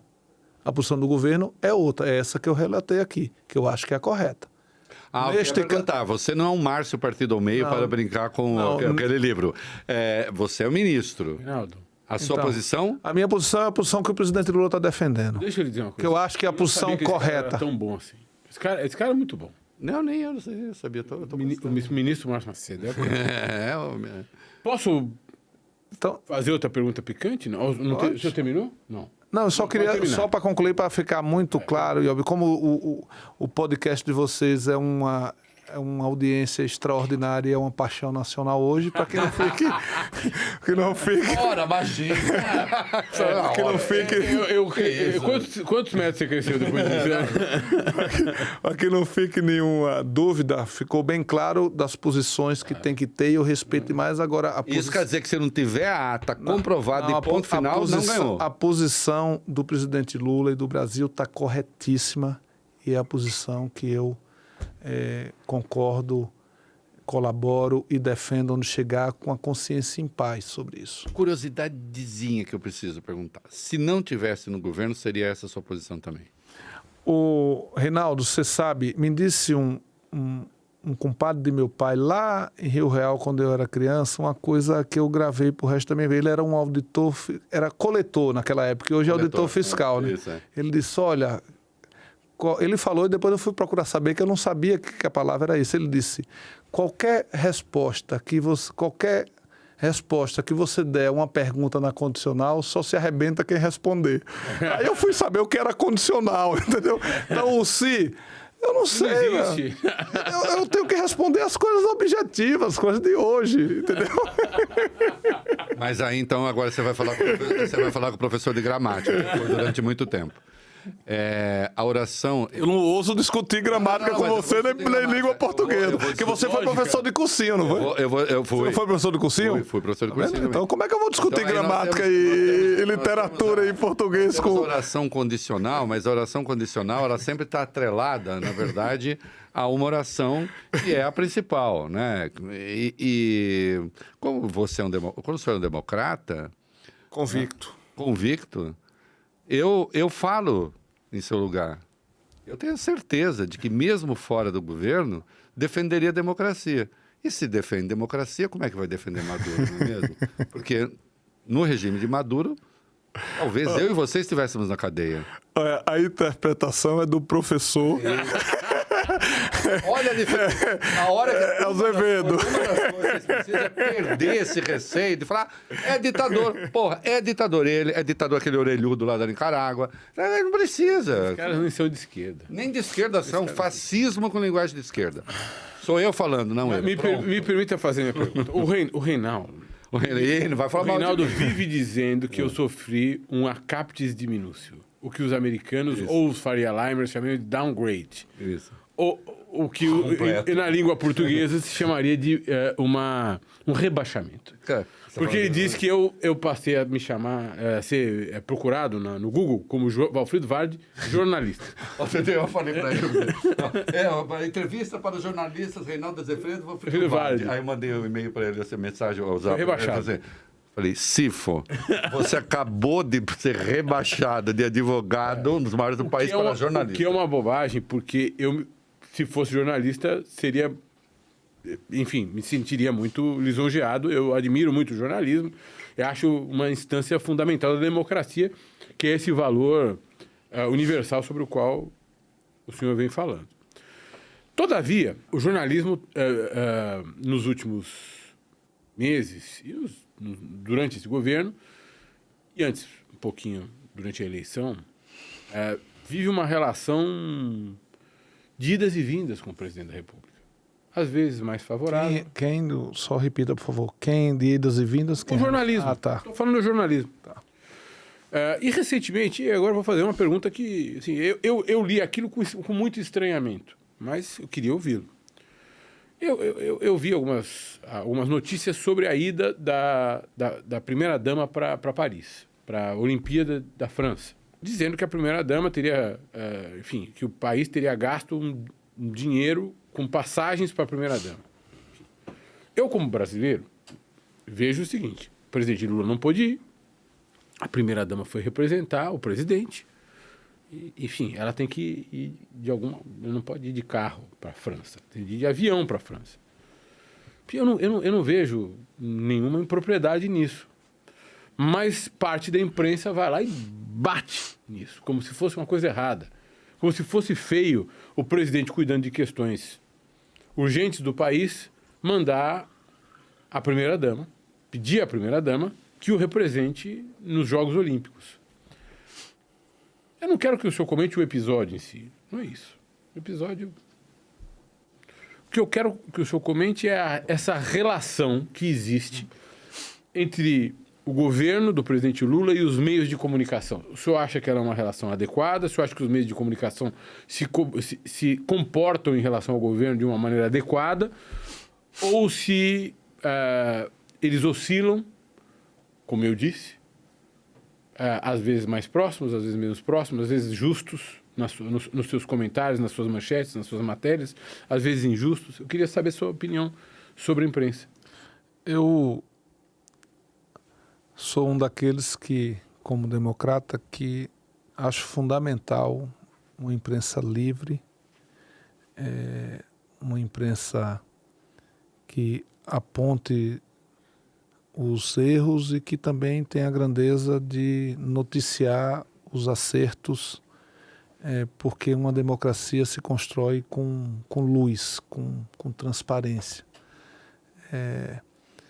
Eu tenho muito respeito pela profissão de jornalismo, tanto é que eu sou biólogo por formação, fiz mestrado e depois de coroa eu fiz rádio e TV. Olha, Gosto muito do... Olha, vamos contratar aqui. Não, e eu fiz uma coisa Eu fiz Gosta de mim no rádio? Acho que eu mando bem. Você é bem. Você é uma das referências que eu fico olhando. Isso aqui é... Paulo Henrique Amorim era... Falta de vergonha na cara para fazer essa conversa. Paulo Henrique Amorim era outra figura extraordinária. Eu adoro rádio. Eu tenho que falar aqui, porque senão vão cobrar. Eu e o Paulo Henrique, a gente se detestava, mas não tem nenhum problema.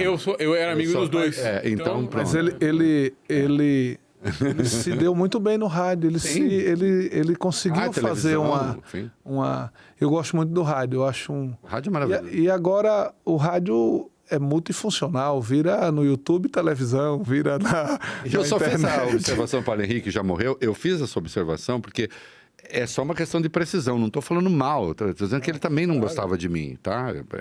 E não há nenhum problema nisso. E também não há nenhum problema nisso, imagina. Eu acho mau gosto não olha gostar de mim. como a democracia é fantástica, né? É isso. É isso que a gente não pode deixar de se perder. Mas não se perca. Não, eu não vou me perder, não. Então, assim, eu tenho Essa é uma pergunta importante. Eu tenho muito respeito. Então, eu gosto de aparecer no meu nome lá, além de biólogo, mestrado, rádio e TV. Rádio e TV. que eu acho legal. A democracia não pode prescindir de uma imprensa livre, né, que possa agir livremente. Eu acho que nos ambientes democráticos, a imprensa muitas vezes é mais ácida, porque tem mais liberdade, mais espaço para fazer. Até porque senão na outra vai na cadeia. Né? É isso. É isso. E no namoro com o fascismo dos 4 anos do presidente anterior, vocês sabem mais do que ninguém como é que a imprensa era tratada nesse país. Aí é uma opinião pessoal, não reflete a opinião do governo. Não sou eu que falo pela comunicação do governo, mas eu acho que do início desse ano para cá eu percebo um tom mais ácido da imprensa com o nosso governo. Algumas vezes que nos leva a fazer correção de rumos, que é bom, e às vezes com críticas que passam do ponto. Mas faz parte do processo democrático. Eu vou repetir o que eu disse aqui. Eu prefiro esse barulho da democracia do que o silêncio dos cemitérios dos regimes totalitários. Então, eu acho que isso faz parte, é um processo também de aprendizado do governo conviver com isso, e da imprensa conviver também com o governo democrático, né? Então, eu acho que essas teses e essas antiteses podem gerar sínteses boas para a democracia, tanto para o governo fazer correção de rumos, quanto para a imprensa enxergar também o que a gente está fazendo de bom e dizer que como isso é importante para o país, né? Porque, Valfrido, às vezes... Eu costumo dizer assim, quando a gente ataca muito, às vezes eu digo para os nossos companheiros, quando a gente ataca muito um governo democrático, um governo de esquerda, se viesse depois de nós algo mais à esquerda ou mais democrático, ótimo. Mas normalmente a história está cheia de exemplos. Quando a gente não aprofunda adequadamente os governos democráticos, o que vem depois é extrema-direita, é fascismo, como aconteceu no Brasil. Essa irresponsabilidade, esse crime, essa excrescência que a Lava Jato fez com o Brasil, que desmontou o país, que quebrou as multinacionais brasileiras, empresas que passaram 50 anos para se constituir, foram destruídas impiedosamente, milhares de postos de trabalho da classe trabalhadora viraram pó, com essa ação irresponsável que só beneficiou as multinacionais estrangeiras e governos de outros países, aconteceu no nosso país e muitas vezes teve a condescendência de parte significativa da grande... Eu estou te apertando aqui, nisso você está coberto de razão. Quem não consegue distinguir a diferença entre, ainda mesmo na crítica, tem que ser crítico aos dois, mas não consegue fazer a diferença entre um governo progressista e um governo fascistoide, com a devida vênia, está fazendo a escolha pelo governo fascistoide. É simples assim, entende? Porque, inclusive, o governo progressista tem mais dificuldades de se defender do que um governo fascistoide, pela simples e óbvia razão de que a democracia é muito mais complicada do que um regime fascistoide de administrar. Certeza. Então, você tem toda razão quando você faz essa observação, né? Posso continuar? Claro. Eu fiz a última, mesmo que não tivesse feito, você pode tudo. Não, é que a gente passou por aqui hoje pela frase do James Carville, né, que era o assessor lá do Clinton, né? Quando o Clinton ganhou o primeiro mandato do Bush pai, né? Fez um mandato só. Ele disse, é economia, idiota. Isso virou, né? Nós vamos bater na economia do Bush pai. Que os democratas começaram lá, os valores democratas. Não, é economia, idiota. A economia não está boa, as pessoas estão infelizes. Vamos bater na economia. A economia está ruim. E, de fato, o Clinton, lá, um caipira do Arkansas, ganhou, e eu sou de Dois Corgos, né? Então, ganhou a eleição e, enfim, fez, e teve o efeito que teve, né, nos Estados Unidos. É importante. Bons estagiários. Tinha bons estagiários.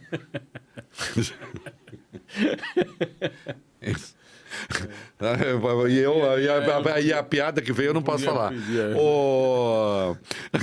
Podia perder a piada. Não podia. Muito bem. Nós já chegamos à conclusão aqui hoje que não basta, hoje em dia não basta economia. E se bastasse economia, Melhor a avaliação. a avaliação do Lula estaria muito melhor. Então agora eu quero bastidores, eu quero interiores. Entranhas.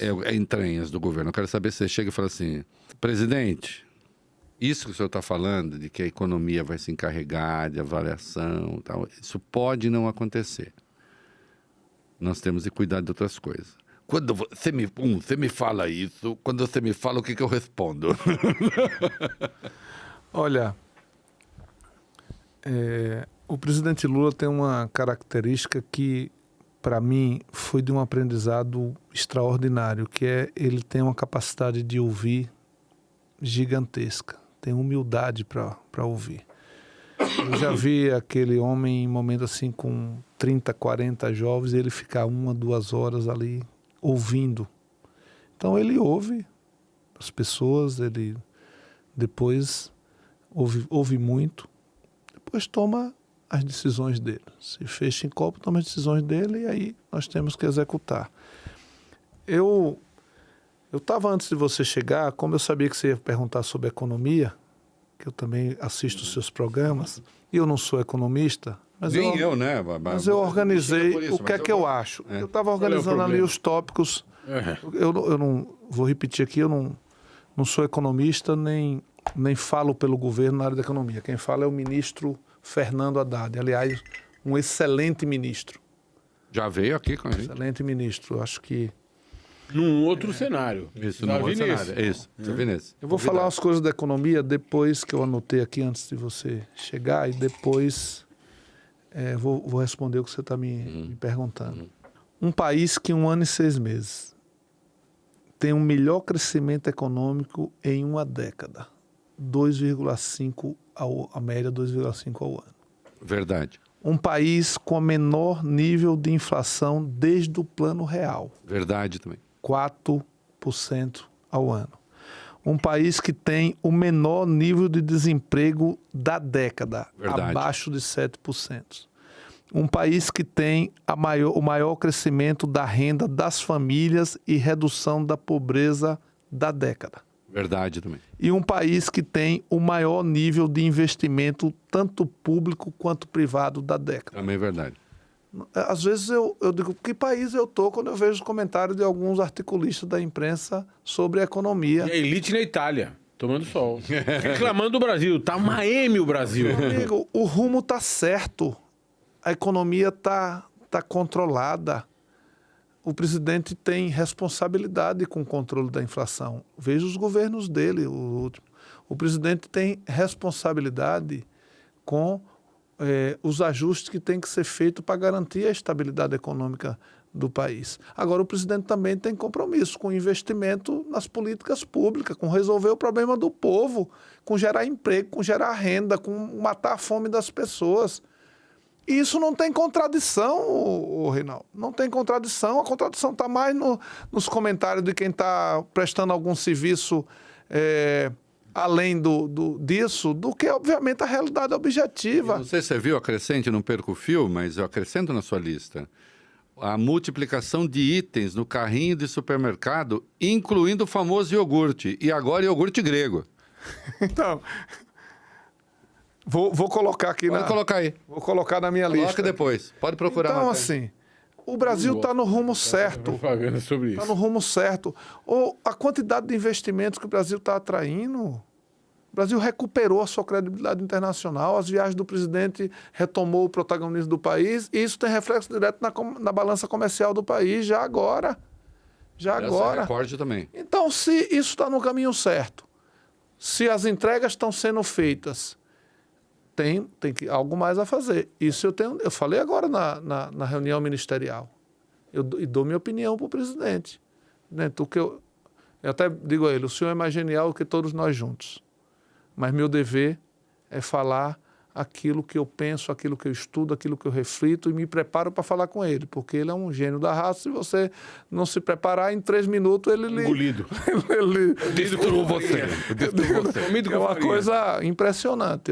Aí está falando alguém que convive, a experiência, viveu tudo que um estadista podia viver, viveu tudo que um homem podia viver, foi ao sucesso e a glória e a desgraça. A glória, a desgraça, e depois se recuperou. Aliás, é o único na história democrática, Sim.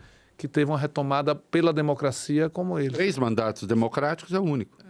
E que foi... 3 mandatos foi Getúlio, Foi mas só um democrático. que foi ao inferno e voltou pela via democrática. Talvez seja quem voltou na história. Quem voltou na história como ele voltou? Talvez Napoleão, mas não era na democracia. Isso. Então, na democracia, o único que... No fez Brasil, o que Getúlio fez. voltou na democracia, depois de não ter sido democrata, mas deu tudo errado, Mas, né, pra ele. Não, mas ele também, foi um grande estadista, que foi um dos poucos que pensou o Brasil, de verdade, talvez ele, JK e o Lula são grandes... Acho que Fernando Henrique também tem uma contribuição eu importante nisso aí. Né? Era um democrata que a história me fez rever alguns conceitos disso. Mas o Lula... O Getúlio teve muitos anos que não foi de regime de força. Não, é só o terceiro mandato dele, na verdade. E o que eleito democraticamente. ele não concluiu. Ele não concluiu com tragédia. Né? Vê como a democracia é complexa, como a democracia é difícil, como tem que ser cuidada todo dia, como tem que ser regada. Teve o breve interregno da Constituição de 34, mas... Para a defesa do Getúlio, ele viveu uma inflexão ética, que foi a Segunda Guerra Mundial. O mundo... Não, mas o mundo era um mundo Sim, antes da Segunda Guerra. Porque a democracia é complexa, ela tem que ser cuidada. Ela custa caro, porque ela é civilizatória, e tem que ser mesmo. O preço da democracia é um preço civilizatório. Ela é frágil e ela é forte ao mesmo tempo. E ela precisa ser cuidada. E ela é humanizadora. E ela é a única forma que a humanidade já produziu que possa dar convivência na sociedade de forma justa, que tenha a política como instrumento de mediação dos conflitos. Então, isso, por si só, já se fala. Mas nós estávamos falando... Se o Lula entende que tem uma outra coisa, além dessa economia... Aí eu tenho dito isso para ele, disse na reunião de ministros sobre tudo isso. Ele é um homem muito experiente, muito sábio. Ele sabe que é importante fazer o papel dele. Ele sabe que ele está obstinado, focado a fazer as entregas. Ele vai botar o Brasil na 8ª e vamos caminhar para a 6ª economia do mundo. Ele vai cumprir esse programa social, o programa de infraestrutura do país com o novo PAC, o programa de articulação do Brasil em inserção no mundo. Porra, esse cara presidiu agora, os organismos que ele presidiu no mundo agora, está botando, olha o G20 agora, o que ele está fazendo. Ele está criando...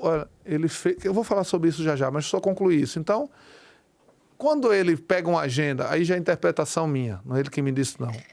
Eu tenho dito isso, e outros ministros dizem também, da importância...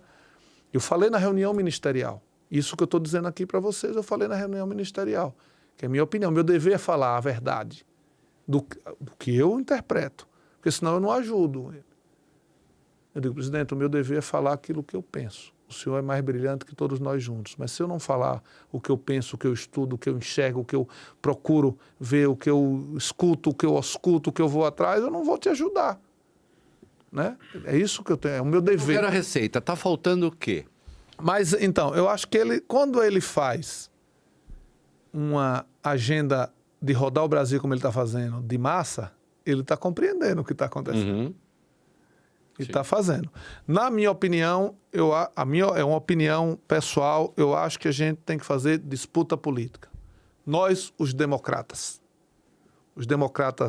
que estão no governo, que fazem o governo do Lula, nós somos os democratas do movimento social, que são, né, o conjunto dos movimentos sociais, os democratas, que são os partidos que dão baixa tentação ao governo, os democratas da imprensa, nós temos que fazer a disputa política, defesa da democracia e dos valores civilizatórios. Aí aparece.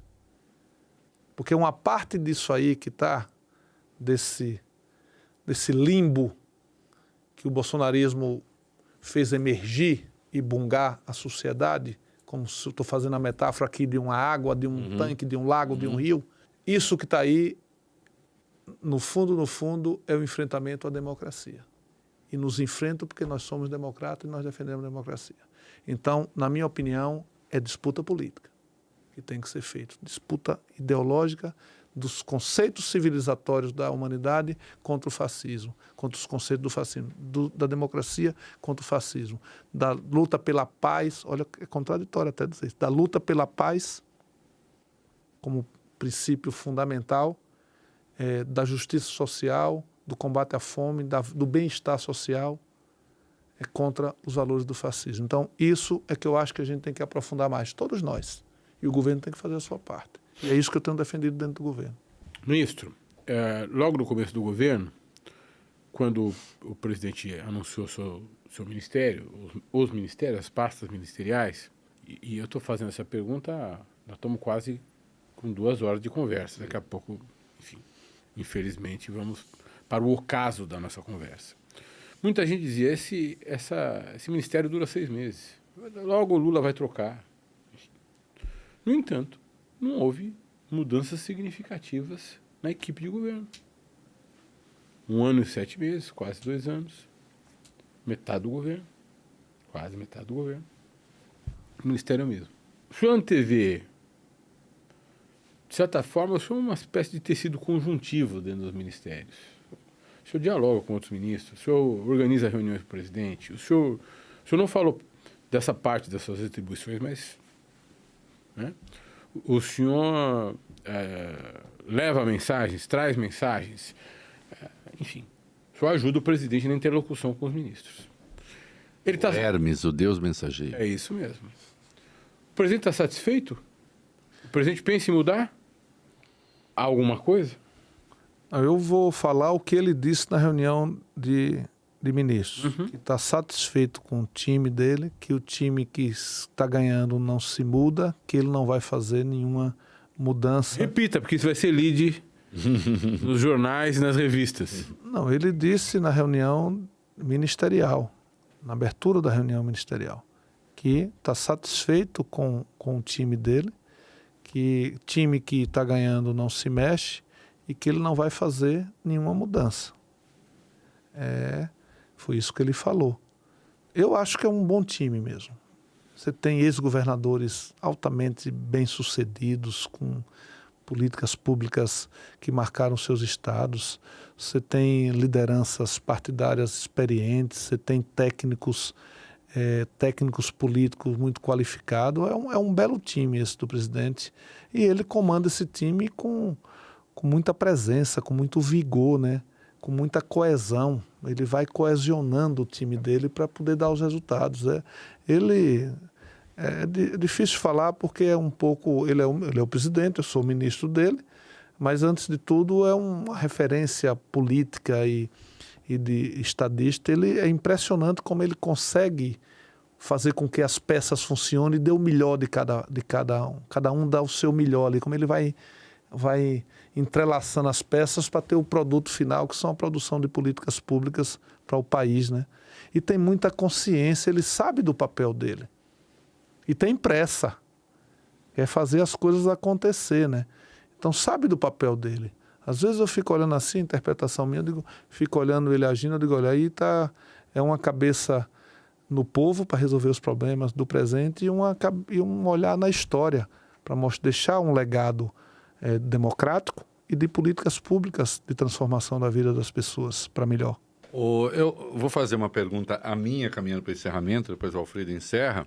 A gente brincou aqui num dado momento, começou, eu nem sei, foi quando a gente estava no ar, acho que já foi, né? Quando você falou, sou virginiano, aí o ministro disse, eu sou também, aí eu disse, eu sou leonino. De que dia, ministro? 18 de setembro. 8 de setembro. Então, meu pai era 9 de setembro, virginiano. Minha mãe 7 de setembro. Opa! Mas eu sou leonino, né? O Lula não sei o Não que se é. percebe, não se percebe. Quase não se percebe. Isso eu conheço bem. O Lula porque... é escorpião? Lula é escorpião. Isso eu conheço bem porque minha esposa é leonina. É leonino. A gente é assim mesmo. Eu tenho 3 irmãos leoninos. Isso quer dizer o seguinte, além de a gente ser brilhante, de a gente parecer muito modesto, a gente adora um reconhecimento, a gente gosta do reconhecimento e acha que nunca é o suficiente. Tem isso também. Você não me conhece. Eu comecei falando que você era lindo, como inteligente. diz um amigo nosso, não vou falar o nome, assim, você não gosta de mim pelos motivos certos. Né? Eu quero que você goste de mim, mas pelos motivos certos, não pelos motivos errados. Por que eu estou fazendo essa brincadeira toda? Diga a verdade, hein? O Lula se sente injustiçado, às vezes, falando com você ou não? Eu me sentiria no lugar dele. É aquele escorpião. Sobre o quê? O escorpião Sobre o tratamento que o país dá a ele, o tratamento ou deu a que ele ele. recebe, às vezes, da imprensa, da avaliação das pesquisas. De alguma maneira, sendo injustiçado, ele... Eu acho que o presidente foi muito injustiçado na sua história. Eu estou dizendo, eu, Valfrido Vardi, acho que o presidente foi muito injustiçado. Isso nem se fala, foi condenado sem prova. O que esse país fez com Lula não se faz. Agora, Mas ele sente isso? Ele tem esse ressentimento? Hoje, com o resultado do governo, em algum momento você nota uma ponta de ressentimento, assim, dizendo, eu merecia uma avaliação melhor? Porque eu acho que ele merece, eu quero saber se ele acha. Esse é um outro grande aprendizado que eu tenho com ele. E às vezes eu digo, poxa, como às vezes a gente é pequeno e tem que crescer como ser humano. Está falando isso para os leoninos? Está falando isso para a mulher dele, né? Para mim, não. O leonino é assim mesmo, a gente acha que nunca está bom.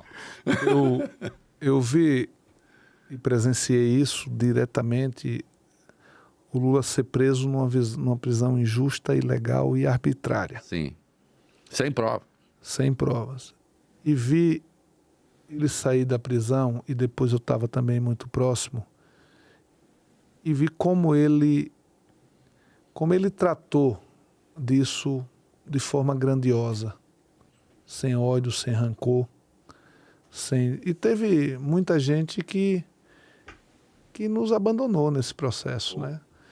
E a forma como ele tratou disso com generosidade, claro que ele tem um caderninho anotado das coisas, né? Todo mundo tem. Não se esquece. Não se esquece, mas a forma grandiosa como ele tratou disso. E isso é no governo agora. Ele sabe que ele está trabalhando muito e ele sabe que o governo está produzindo muito.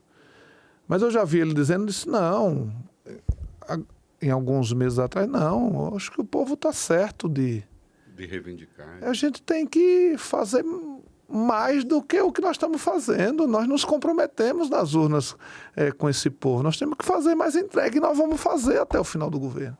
Então, eu já ouvi ele dizendo isso. Então, isso me leva a interpretar que ele trata desses assuntos com muita generosidade e com muita grandiosidade do papel que ele tem que fazer e da compreensão e da leitura dos corações e das mentes do povo. Essa é uma outra sintonia interessante, que eu vi pouca gente ter esse diálogo direto com o coração e com a mente do povo. Vi Deda fazer isso com as massas, né? Vi Brizola, em alguns momentos, fazer isso com as massas, e vejo Lula muito mais competente que os outros dois que eu aqui citei, desse diálogo direto de compreensão do que está sentindo o coração do povo e o que está pensando as mentes e o imaginário coletivo. Então, isso é um aprendizado para mim. Então... Razão, porque ele é um dos maiores políticos do Brasil, o maior, e eu não posso ser político, porque a primeira injustiça eu mando... Vamos encerrando, meu filho? Vamos. Ministro, todo mundo tem emoções, todo mundo tem interesse do jogo. O senhor está servindo o seu país, tem servido o seu país há muito tempo, mas como ministro há 1 ano e 7 meses. O que é que o senhor quer para o senhor no resto de mandato e depois? And beyond. como eu falei aqui para É você... mocinho ainda, né? É mocinho. E está em forma. Eu... E é cabeludo, que me irrita profundamente. A mim também. Eu desconfio de gente muito Eu cabeluda. não gosto, eu não gosto. Eu não gosto também. Eu estou abrindo exceção. Não são pessoas muito preocupadas, eu acho. Não esquenta. Então, primeiro assim, eu tenho muita honra de estar servindo meu país como ministro de Estado. Eu sou um militante que construiu uma militância, que venho de baixo, com os valores morais consistentes e com posição política, que isso você atrai amigos, mas também adversários. Né? Nunca omiti as minhas posições, acertando e errando, sempre procurei ter uma vida política retilínea, sempre do lado que eu sempre estive, onde eu estou, dos momentos difíceis, dos momentos bons e dos momentos ruins. Nunca abri mão das minhas convicções, nem nunca tergiversei, nem me vendi para as facilidades, graças a Deus. Então isso me orgulha muito dessa trajetória. Eu olho para trás, eu vi hoje, eu fui para o Dia dos Pais da minha filha caçula, lá em Brasília. Aí eu vi que o menino estava comigo, estava gravando, eu vi, mas depois ele gravou um depoimento dela e botou no meu Instagram, eu não tinha visto, eu vi depois, já quando estava público, ela falando que tinha muito orgulho da honestidade do pai e da confiança que dava para ela seguir em frente. Então, esse é o meu patrimônio. Então, isso eu vou cuidar até o dia da minha vida e vou defender isso com unha, com dentes, com essas críticas, essas bobagens da política. Isso eu não estou nem aí, que eu estou concentrado em fazer o trabalho. Agora, minha honra, meus princípios, o que eu acredito, isso eu defendo com a minha alma, com a minha vida. Então, assim, eu estou muito honrado de poder servir o meu país e de ser ministro do presidente Lula. Se o presidente Lula entender que eu tenho que ficar até o final do governo, gostaria de ficar e cumprir essa missão e encerrar esse ciclo da minha vida. Depois desse processo, se eu vou ser candidato, posso ser candidato. Eu gosto da política, posso ser candidato e posso não ser. Depende do diálogo com ele. O que é que ele acha que está reservado para mim dentro do projeto. Eu não tenho um projeto pessoal. Eu sou fruto de um projeto coletivo. Eu sou fruto da luta social e do Partido dos Trabalhadores. Eu tenho muito respeito e gratidão pela minha militância nos movimentos sociais e pela minha militância dentro do PT. Eu só cheguei onde estou porque existe um partido chamado PT e um líder chamado Lula, porque senão alguém do povo jamais seria ministro de Estado, ministro palaciano, com força política para ajudar a mudar o país. Então isso é uma honra, é uma gratidão, é uma grandiosidade. Eu quero honrar isso até o dia que eu ficar ali. E vou ficar até o dia que o presidente quiser. Tem outra coisa bem resolvida, viu? O cargo é do presidente. Claro. O povo o outorgou por 4 anos, ele bota, ele tira quem ele quiser. Isso está resolvido na minha cabeça. Até o dia que ele achar que eu cumpro o meu papel, eu estarei lá e quero ficar até o final para ajudar ele a cumprir esse ciclo. Também, se eu achar que eu estou incomodando, eu vou lá e peço para sair. Não tenho problema nenhum com isso. Não tenho nenhum apego a essas coisas. Eu sou um militante que se preparou ao longo da vida. Me preparei psicologicamente, me preparei com inteligência emocional, me preparei tecnicamente para poder servir e me preparei politicamente para poder chegar neste momento e poder cumprir o meu papel patriota. Eu sou um patriota, por isso que às vezes eu brigo muito com esses caras, esses falsos patriotas. Eu acredito no meu país, eu acredito no Brasil. Essa é uma experiência única no mundo de um país continental, miscigenado, de várias cores, de vários credos, de vários gostos, de vários sabores, de vários cheiros.